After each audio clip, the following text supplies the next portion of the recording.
ஊருக்கு வேற கிளம்பணும், டைம் ஆச்சு. இன்னும் என் பர்ஸை தேடிட்டே இருக்கேன், கிடைக்கவே மாட்டேங்குது. எங்கே வச்சனோ தெரியல. அம்மா கிட்ட தான் போய் கேட்டு பார்க்கணும். அம்மா எதை எங்கேயாச்சும் எடுத்து வச்சிருப்பாங்களோ? நான் வந்தது கூட தெரியாம மேடம் என்ன அவ்வளோ சின்சியரா தேடுறாங்கன்னு தெரியலையே. சரி போலாம்.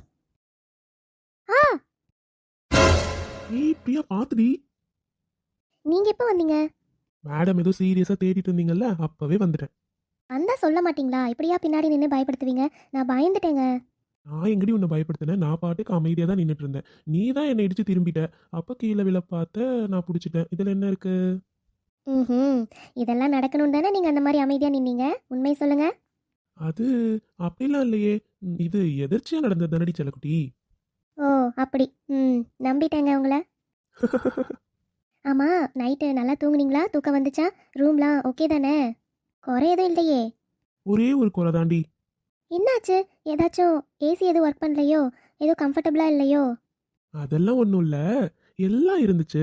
நீ மட்டும் இல்லையா, அதுதான் ஒரே ஒரு குறை. சி, என்னங்க இப்படிலாம் பேசிகிட்டு இருக்கீங்க? ஆசை தான். ஏண்டி பேசக்கூட கூடாதாடி? அது கூடவா ஒரு குத்தம்? இப்படியெல்லாம் பேசக்கூடாது, அதெல்லாம் தப்பு தான். சரி சரி. இவ்வளோ நேரம் இங்கே இருந்தால் யாராச்சும் ரூம்க்கு வந்துட போகிறாங்கங்க. வாங்க போகலாம். வந்தா வரட்டும். ஏங்க கொஞ்சம் கூடவா உங்களுக்கு பயம் இல்லை? நான் உங்களுக்கு இன்னும் கல்யாணம் ஆகலைங்க, நீங்கள் இங்கே இருக்கீங்க. யாராச்சும் பார்த்தா தப்பாக நினைக்க மாட்டாங்களா? கல்யாணத்துக்கு முன்னாடி இந்த மாதிரிலாம் நின்றுட்டு இருந்தா. என்னை விடுங்க. ஏண்டி நல்லா பாரு, யாரு யாரு பிடிச்சிட்டு இருக்காங்க. ஆ, ஐயோ, சாரிங்க. இன்னொரு கொஞ்ச நேரம் அப்படி இருந்திருக்கலாம்டி. நீ ரொம்ப தாண்டி ஓவரா பண்ற. யாரு? நான் ஓவராக பண்ணுறேனாங்க? நீங்கள் வர வர சரியே இல்லை சந்தோஷ். முன்னாடிலாம் இந்த மாதிரி இருக்கவே மாட்டீங்க, இப்போ ரொம்ப சேட்டை பண்ணுறீங்க. கல்யாணம் ஆகுதுன்னு உடனே ரொம்ப தான் ஓவராக பண்ணுறீங்க. உங்களை என்ன பண்ணுறதுன்னு எனக்கு தெரியல. ஐயோ விடுங்க சந்தோஷ். யாராச்சும் உள்ளே வந்தால் என்னங்க பண்ணுவீங்க? எப்போனாலும் அம்மா அப்பா வருவாங்கங்க. விடுங்க.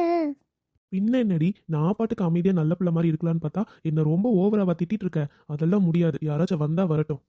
சாரி சாரி சந்தோஷ், தெரியாமல் திட்டிட்டேன். சரியா? இப்போ நீங்கள் குட் பாய் தானே? நீங்கள் தான் ரொம்ப ரொம்ப நல்ல பையன். விடுங்க. அப்படி வா வலிக்க.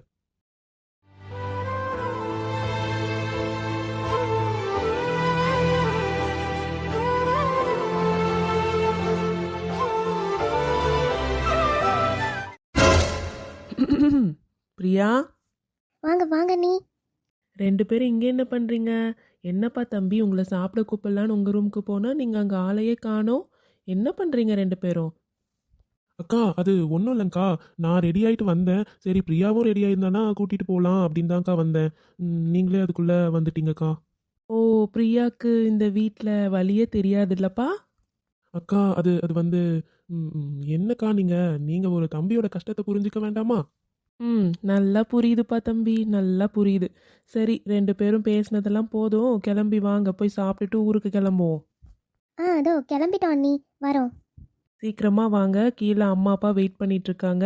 அண்ணாக்கு ஆஃபீஸ்க்கு டைம் ஆயிடுச்சு, அதனால அவர் தேடிட்டு இருக்காரு. சீக்கிரம் வர சொன்னார், சீக்கிரம் வாங்க. அதோ கிளம்பிட்டேன் அண்ணி, இதோ வந்துட்டேன். சித்தி, சித்தி, எனக்கு இந்த சம்மு கொஞ்சம் டவுட்டாக இருக்குது சித்தி, சொல்லி கொடுங்க சித்தி. என்ன சித்தி எந்திரிக்கவே மாட்டேன்றாங்க? சித்தி, சித்தி, சித்தி, சித்தி எந்திரிங்க சித்தி. அச்சோ, சித்திக்கு என்ன இவ்வளோ காய்ச்சல் அடிக்குது? ஐயோ, அம்மா கிட்ட போய் முதல்ல உடனே சொல்லணும். அம்மா, அம்மா, அம்மா. என்ன சரண்யா, என்னம்மா வேணும்? எதாவது சாப்பிட வேணுமா? அம்மா இல்லைம்மா, எனக்கு மேக்ஸில் டவுட் இருக்குன்னு சொல்லிட்டு சித்தி கிட்ட போய் கேட்கலான்னு போனேன்னா, சித்தி எழுப்ப எழுப்ப எந்திரிக்கவே மாட்டேன்றாங்கம்மா, படுத்துகிட்டே இருக்காங்க. அப்புறம் தொட்டு பார்த்தா நெருப்பாக கொதிக்குதுமா, உடம்பு ரொம்ப சூடாக இருக்குது, காய்ச்சல் அடிக்குது போலம்மா சித்திக்கு. என்னம்மா சொல்கிற? அணுக்கு காய்ச்சல் அடிக்குதா? நேற்றுலாம் நல்லா தானே இருந்தா. சரி வா போய் பார்க்கலாம் வா. அனு, அனுமா, அனு. அச்சச்சோ, பிள்ளைக்கு என்ன இவ்வளோ கொதிக்குது? நல்லா தான் காய்ச்சல் அடிக்குது போல. என்னவா இருக்கும்? அனு. அக்கா சொல்லுங்கக்கா. என்னம்மா ஆச்சு? இவ்வளோ காய்ச்சல் அடிக்குது, யார்கிட்டையும் எதுவும் சொல்லவே இல்லை, நீ பாட்டுக்கு அமைதியாக உட்காந்துட்ருக்க. என்ன ஆச்சு அனு? நல்லா தானே இருந்த நேற்று. தெரியலக்கா, காலையில் எந்திரிச்சதுலேருந்து ஒரே தலைவலியாக இருந்துச்சு, அப்படியே படுத்துட்டேன். அதான்க்கா. நேற்று நைட் எதுக்கு ரொம்ப நேரம் நீ மேலே இருந்த? அதனால தான் அந்த காற்றுக்கு ஒத்துக்கலையே என்னமோ தெரியல. சரி சரி, ஆஃபீஸ் போக வேணாம், இன்றைக்கி லீவ் போட்டுரு. நான் போயிட்டு கஷாயம் மாதிரி ஏதாச்சும் வச்சு கொண்டு வரேன். ஐயோ அக்கா, வேலை நிறைய இருக்குக்கா, லீவெல்லாம் போட முடியாது, திட்டுவாங்க. என்ன பண்ணுறதுன்னு தெரியலக்கா. நான் வீட்டிலேருந்து ஒர்க் பண்ணுற மாதிரி வேணா வாங்கிக்கிட்டுமா? அட, எந்திரிச்சு உன்னால் சரியாக பேசக்கூட முடியல, லீவ் கொடுக்க மாட்டாங்கன்னா எப்படிம்மா? அதெல்லாம் ஒன்றும் வேணாம், லீவ் போட்டு கம்முன்னு இன்னைக்கு ரெஸ்ட் எடு, நாளைக்கு வேலை பார்த்துக்கலாம், ஒன்றும் பிரச்சனை இல்லை. அமைதியாக அப்படியே படுத்துக்கோ, நான் போயிட்டு கஷாயம் போட்டு கொண்டு வரேன். அதை குடிச்சிட்டு ஒரு மாத்திரை போட்டு படுத்து எந்திரிச்சின்னா சரியாயிடும், சரியா? ஆ, சரிங்கக்கா. சரண்யா, நீ வேற ஏதாச்சும் எடுத்து படிடா. சித்திக்கு உடம்பு சரியில்லைல்ல, டவுட்டை நீ அப்புறமா கேட்டுப்ப, சரியா? ஆ, சரிங்கம்மா. என்னாச்சுடா சரண்யா, சொல்லுமா. இல்லை சித்தி, எனக்கு மேக்ஸில் ஒரு சம் டவுட்டுன்னு உங்ககிட்ட கேட்க வந்தேன். ஆனால் நீங்கள் உடம்பு சரியில்லைல்ல சித்தி, அதான் பார்த்தேன். சரி சித்தி, நான் போய் வேறு சப்ஜெக்ட் படிக்கிறேன். அப்படியா? முன்னாடியே வந்து எழுப்புனியோடா? ஆமாம் சித்தி. சரி சரிடா, சித்திக்கு ரொம்ப தலைவலிக்குது. சித்தி வந்து கொஞ்சமாக சாப்பிட்டுட்டு மாத்திரை போட்டு தூங்கி எந்திரிக்கிறேன். அதுக்கப்புறம் சித்தி ஃப்ரெஷ் ஆகிடுவேன், உனக்கு சொல்லி கொடுக்குறேன். இப்போ போய் வேற படிங்க. ஆ, சரிங்க சித்தி. பாவம் அனு, நேற்றே என் மேலே எவ்வளோ கோவமாக இருக்காளோ எனக்கு தெரியல. நானும் நைட்டு ரூம்க்கு வரவும் ரொம்ப லேட் ஆயிடுச்சு. ஸோ ஒரு மெசேஜ் கூட அவளும் பண்ணல, நானும் பண்ணல. இன்னைக்கு எப்படியாச்சும் ஆஃபீஸ் போகிறப்ப நான் தானே கூட்டிகிட்டு போவேன். இன்னைக்கு நல்லா வெளியே அவளை கூட்டிகிட்டு போயிடணும். அவளை எப்படியாச்சும் இன்னைக்கு சமாதானப்படுத்தியே ஆகணும். எப்படியா இவ்வளோ நேரத்துக்கு ரெடி ஆகிட்டு இருப்பாளே, எப்படியும் வெயிட் பண்ணிட்டு தான் இருப்பான்னு நினைக்கிறேன். நான் தான் லேட் ஆகிடக்கூடாது. அப்புறம் விட்டுட்டு கேபில் போகிறேன்னு கிளம்புனாலும் கிளம்பிடுவா. என்ன, இன்னைக்கு ஹாலில் யாரையுமே காணோம். நாம் என்ன ரொம்ப லேட்டாக வந்துட்டோம்? இன்னும் 8 மணி கூட ஆகலையே. சரி. அனு, அனு, என்ன வேணும் அர்ஜுன், சொல்லுப்பா. அனு எங்க அண்ணி? நானும் எவ்வளோ நேரமாக கூப்பிட்டு இருக்கேன், அவள் ஆளே காணோம். கிளம்பிட்டாளா என்ன அண்ணி? அர்ஜுன், அது வந்து அனு. அர்ஜுன். சொல்ல ஐஷு, என்ன இவ்வளோ காலையில ரெடி ஆயிட்ட? அர்ஜுன், நானும் கூட வரேன்டா. ஏதாச்சும் ஷாப்பிங் போலாமா? ஏன் ஐஷு, எனக்கு ஒன்று இன்னைக்கு லீவ்லாம் இல்லைம்மா, நான் ஆஃபீஸ் போகணும். இன்னைக்கு ஒரு நாள் லீவ் போடுடா அர்ஜுன், ப்ளீஸ்டா, எனக்காக போட மாட்டியா? ஐஷு, நம்ம இன்னொரு நாள் போகலாம் ஐஷு. நான் இப்போ அணுவை ட்ராப் பண்ணணும். அவள் எனக்காக தான் வெயிட் பண்ணிட்டு இருப்பா. இன்னும் கிளம்பி இருக்க மாட்டா. அவள் முன்னாடியே சொல்லியிருந்தா கேப்லயாச்சும் போயிருப்பா. இப்போ எப்படி போவா சொல்லு? அர்ஜுன், அது வந்து அனு. அர்ஜுன், என்னடா எப்பயுமே நீ தானே அணுவை ட்ராப் பண்ணுற, இன்னைக்கு ஒரு நாள் என் கூட வரக்கூடாதா? நான் உன் ஃப்ரெண்டு தானே, வாடா போகலாம். அணுலாம் எதுவும் தப்பாக நினச்சிக்க மாட்டாங்க, வா போகலாம். அதுக்கு இல்லை, அணு எதுவும் தப்பாலாம் நினைக்க மாட்டா. ஆனால் நான் தான் எப்பவும் அவளை ட்ராப் பண்ணுவேன். நான் அவளை விட்டுட்டு வந்துட்டுமா? அப்புறம் இல்லைன்னா போகலாம். இங்கே பாரு அர்ஜுன், நான் எப்படி ரெடியாகி நின்றுட்டுருக்கேன். இப்போ நீ போயிட்டு விட்டுட்டு வர வரையும் எனக்கு டயர்ட் ஆகிடும்டா. அதெல்லாம் இல்லை, வா நம்ம கிளம்பலாம். அனு கிட்ட வந்து கேபில் போக சொல்லிடலாம், வா போகலாம். அது இல்லை ஐஷு. அதெல்லாம் என்ன ஒன்றும் இல்லை, வா கிளம்பி வா. கிளம்பு கிளம்பு கிளம்பலாம். போய் வண்டி எடுப்போ. அண்ணி, நாங்கள் போயிட்டு வரோம் அண்ணி. ஆ, சரிம்மா. அண்ணி, அணுவை இன்னைக்கு ஒரு நாள் கேபில் போக சொல்லுங்க அண்ணி. நான் ஈவினிங் வரப்ப நான் பிக்கப் பண்ணிக்கிறேன் அண்ணி. இல்லை அர்ஜுன், அனு. அதெல்லாம் ஒன்றும் இல்லை, நீ சொல்லணும்னு ஒன்றும் இல்லை. அனு கண்டிப்பாக கேபில் போயிட்டு கேப்லேயே வந்துடுவாங்க. அக்கா, ஈவினிங்கும் அனுவை கேப்லேயே வர சொல்லிடுங்க.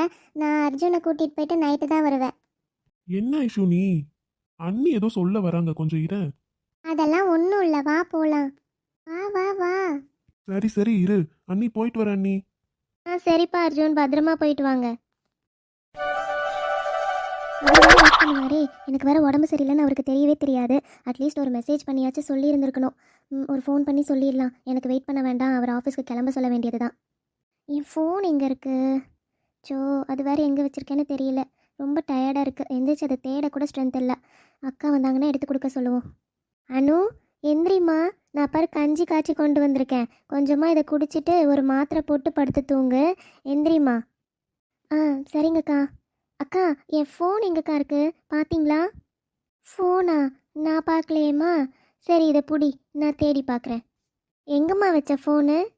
தெரியலக்கா. இல்லை, ஆஃபீஸ்க்கும் லீவ் சொல்லணும். அப்புறம் அவருக்கும் நான் சொல்லவே இல்லைக்கா இன்றைக்கி ஆஃபீஸ் போகலன்னு. அப்புறம் அவர் ரெடி ஆகிட்டு வந்து வெயிட் பண்ணிட்டு இருப்பாரு. அதான் அவருக்கு ஒரு மெசேஜ் பண்ணிடலான்னு பார்த்தேன். இல்லைம்மா, அர்ஜுனும் ஐஷுவும் வெளியே போயிருக்காங்க, அதனால் அவன்கிட்ட சொல்ல வேண்டாம், விடு. என்னக்கா சொல்கிறீங்க? 8 மணி தான் ஆகுது, இப்போவே வெளியே கிளம்பிட்டாங்களா? இல்லை அனு, அர்ஜுன் ரெடி ஆகிட்டு வந்து உன்னை தான் கூப்பிட்டுட்டு இருந்தான். அப்புறம் நான் வந்து உனக்கு உடம்பு சரியில்லைன்னு சொல்லலான்னு போனேன். அதுக்குள்ளே ஐஷு வந்தாலா, வந்துட்டு அவள் ஏதோ வெளியே போகணும், ஷாப்பிங் போகலாம், போர் அடிக்குதுன்னு சொல்லி கூப்பிட்டுட்டு இருந்தா. அதனால் அவனை லீவ் போட சொல்லிட்டு 2 பேரும் வெளியே போயிருக்காங்கம்மா. அதனால் வீடு பரவாயில்ல. உன்னை தான் கேபில் தான் போயிட்டு வர சொன்னான், சரின்னு மட்டும் சொல்லிட்டேன். பாவம் உனக்கு உடம்பு சரியில்லைன்னு சொன்னால் அவன் எங்கேயும் வெளியே கிளம்ப மாட்டான்ல. அப்புறம் பாவம் ஐஷு எதுவும் ஃபீல் பண்ணுவா. அதனால தான்மா எதுவும் சொல்லலை. விடு, நீ கஞ்சி குடிச்சிட்டு மாத்திரை சாப்பிட்டு படு. ஓ அப்படியா? ம் சரிங்கக்கா, நான் படுத்துக்கிறேன். நீங்கள் போய் வேலை இருந்தால் பாருங்கக்கா, நான் சாப்பிட்டு மாத்திரை சாப்பிட்டு படுத்துக்கிறேன்க்கா. ஓ அப்படியா? சரிம்மா, நீ சாப்பிட்டுக்கோ. எனக்கு கொஞ்சம் கிச்சனில் வேலை இருக்குமா, நான் போய் பார்க்குறேன். சரிங்கக்கா, நீங்கள் போங்க. இப்போவே இவர் காலையில் என்கிட்ட பேசுவார்ல்ல, இன்றைக்கி என்னை கேபில் போக சொல்லிட்டு இவர் பாட்டு கிளம்பிட்டாரு. என்கிட்ட ஒரு வார்த்தை பேசக்கூட இல்லை. நைட் இருந்து ஒரு மெசேஜ் கூட பண்ணலை. சே, சரி பரவாயில்ல. அவர் அவங்க ஃப்ரெண்டை தானே கூட்டிகிட்டு போயிருக்காரு. என்னதான் இருந்தாலும் அவங்க 2 பேரும் சின்ன வயசுலேருந்து ஒன்றா வளர்ந்தவங்க. என்னை விட அவங்களுக்கு தான் இம்பார்ட்டன்ஸ் கொடுப்பாரு. பரவாயில்ல, ஒன்றும் பிரச்சனை இல்லை. நாம் ரெஸ்ட் எடுப்போம்.